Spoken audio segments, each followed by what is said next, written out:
Madame, mademoiselle, monsieur, bonjour et bienvenue dans notre web-série où nous poursuivons notre découverte de l'économie sociale avec le professeur Jacques Defourny, professeur à l'Université de Liège. Jacques Defourny, bonjour. Bonjour. Nous avons pu prendre un peu conscience des fondations historiques de l'économie sociale. Mais qu'en est-il aujourd'hui ? Aujourd'hui, l'économie sociale s'est beaucoup développée par rapport à ces émergences du 19e siècle, beaucoup structurée. Et il est bon, pour comprendre la situation d'aujourd'hui, peut-être de reparler d'un tournant majeur au lendemain de la Seconde Guerre mondiale. Ce que j'avais évoqué dans une précédente émission, c'était l'émergence du 19e siècle.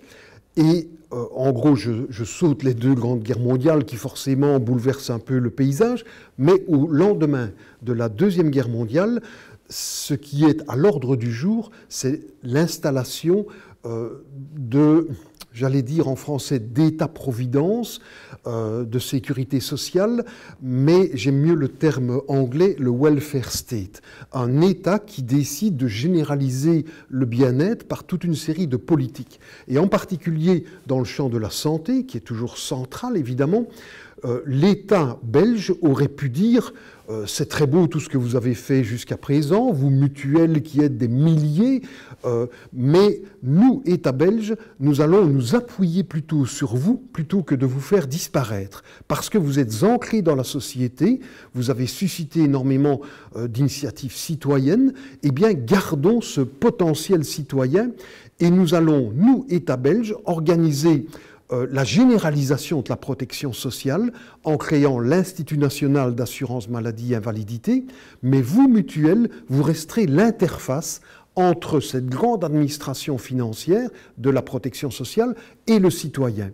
Et en plus, vous pourrez garder un sens de l'initiative en créant à travers vos assurances complémentaires des services complémentaires, des assurances complémentaires. Et donc les mutuelles se sont vus juste imposer l'obligation de se fédérer pour essayer d'être, je dirais, les plus à même de couvrir l'ensemble du pays et sur une base désormais cohérente et similaire pour l'ensemble des citoyens. Et donc, les mutuelles se sont d'abord rassemblées par affinité idéologique, religieuse, et puis sur une base géographique, et puis sur une base nationale. Il y a aujourd'hui une union nationale des mutualités socialistes, une alliance nationale des mutualités chrétiennes, et puis d'autres fédérations, d'autres confédérations plus libérales, neutres, quels que soient les noms. Mais les deux grands piliers, c'est le pilier socialiste et le pilier chrétien, ce qui fait écho aux origines du XIXe siècle, sans nier évidemment qu'il y a aussi toujours une famille plus libérale qui est présente également. Voilà pour le champ mutualiste qui, aujourd'hui, a pris une ampleur considérable parce qu'à la fois, les mutuelles jouent ce rôle d'interface, mais ont développé toujours plus des assurances complémentaires, des services complémentaires. Ça, c'est pour la composante mutualiste de l'économie sociale. La composante coopérative, elle a connu, je dirais peut-être plus de vicissitudes, mais aussi de renouveau. C'est-à-dire que les coopératives de consommateurs ont peuplé le paysage jusqu'aux années 50-60 et je dirais même un peu au-delà pour certaines d'entre elles, les coopératives agricoles, faites d'agriculteurs qui veulent vendre ensemble leur lait, leurs céréales, que sais-je, acheter ensemble leurs intrants, les engrais, les semences, etc. Ces coopératives agricoles sont extrêmement puissantes, encore aujourd'hui, et on peut dire que, c'est un chiffre frappant, en 1990, on peut dire aujourd'hui que ce champ des coopératives agricoles a été peut-être le plus grand succès avec les coopératives de consommateurs, mais elles sont encore très présentes aujourd'hui. Il y a quelques années, on pouvait encore affirmer que 90% du lait consommé dans l'Union européenne passait par des laiteries coopératives. Les coopératives agricoles sont encore aujourd'hui très puissantes. Du côté des coopératives de consommateurs, un autre grand pilier, il faut bien constater que dans les années 60, les coopératives de consommateurs ont eu du mal à prendre le grand virage des supermarchés. Il aurait fallu des gestionnaires peut-être plus visionnaires et surtout beaucoup plus de capitaux pour ouvrir des coopératives de consommateurs de la taille des hypermarchés d'aujourd'hui. Là, les coopératives se sont fort restreintes, même si dans certains pays, elles ont réussi cela. En Suède, en Italie et en Suisse, par exemple, 90% de la grande distribution en Suisse, c'est 2 grandes coopératives. Quand vous entrez chez Migros ou dans la Coop, eh bien, vous êtes dans des coopératives de consommateurs qui socialisent leurs bénéfices. Et c'est assez remarquable. Une partie des profits de Migros ou de la Coop servent à maintenir en haute montagne ou en moyenne montagne des magasins totalement non rentables, mais vu que ces coopératives sont détenues par les membres, eh bien elles disent il est bon que les villages subsistent et qu'il subsiste une vraie vie économique, et donc une partie des profits réalisés dans les grandes villes servent à maintenir en vie des magasins en moyenne montagne, voire parfois vraiment dans des zones très reculées.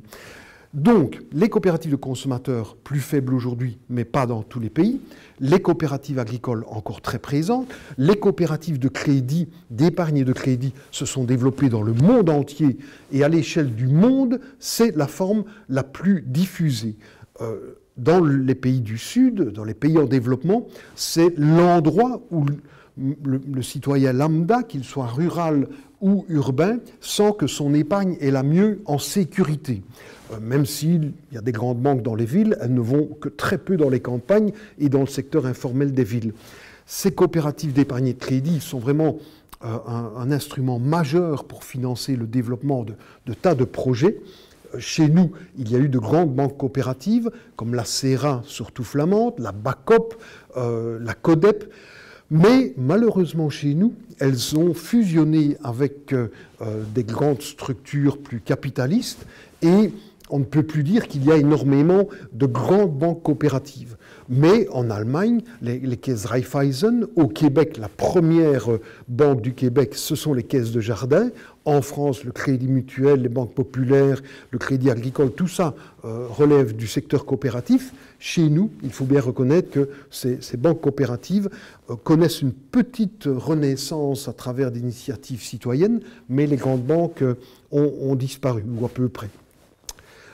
Ça, c'est pour le pilier coopératif. Je pourrais citer des tas d'autres familles pour les coopératives, juste le nom, des coopératives de logement, très présentes dans certains pays plus que dans d'autres, des coopératives de travailleurs, détenues et créées par les travailleurs qui ont leur emploi et qui sont les gestionnaires de leur entreprise. Les SCOP françaises en sont un bel exemple. Voilà pour les familles coopératives dont le principe majeur est que le pouvoir, non d'abord la propriété, est partagé par les usagers ou par les travailleurs, qui possèdent donc l'entreprise. À ce titre-là, en ont le contrôle ultime sur la base une personne, une voix. Même si certains coopérateurs ont plus de parts sociales, d'actions, si on peut dire, de parts de coopérateurs, le principe dans l'Assemblée générale souveraine, c'est la démocratisation du pouvoir de décision. Donc là, on a une grande composante de l'économie sociale. À l'échelle mondiale, il y a 1 milliard d'hommes et de femmes qui sont membres de coopératives. Donc ça reste un champ énorme. Et puis, le plus important dans l'économie sociale chez nous, dans des pays comme la Belgique, mais la plupart des pays d'Europe occidentale, c'est le secteur associatif. C'est la 3e grande composante de l'économie sociale. Lui, pour des raisons à la fois de souplesse du statut d'ASBL, d'initiatives extraordinairement diversifiées dans ce champ, c'est, en termes quantitatifs, 90% de l'emploi dans l'économie sociale. Autant au XIXe siècle, les coopératives et les mutuelles dominaient, autant aujourd'hui, c'est le secteur associatif qui représente la plus grande partie, et de très loin la plus grande partie de l'économie sociale. On peut dire qu'au total, grâce à l'énorme vitalité de ce secteur associatif, l'ensemble de l'économie sociale représente 12% de l'emploi salarié dans le pays. C'est quand même énorme. l'économie sociale, c'est beaucoup plus important que le secteur financier, toutes formes confondues, en termes d'emploi. C'est plus important que le secteur de la construction, qui sont les plus grands secteurs d'activité dans nos économies. Donc c'est un poids considérable, cette économie sociale, et elle joue toute une série de rôles. Nous aurons l'occasion, dans une autre émission, de poursuivre justement les rôles de l'économie sociale. Nous arrivons déjà au terme de notre magazine. Merci d'être resté avec nous. Au nom de toute l'équipe qui l'a préparé, il ne me reste qu'à vous souhaiter une excellente journée. À très bientôt.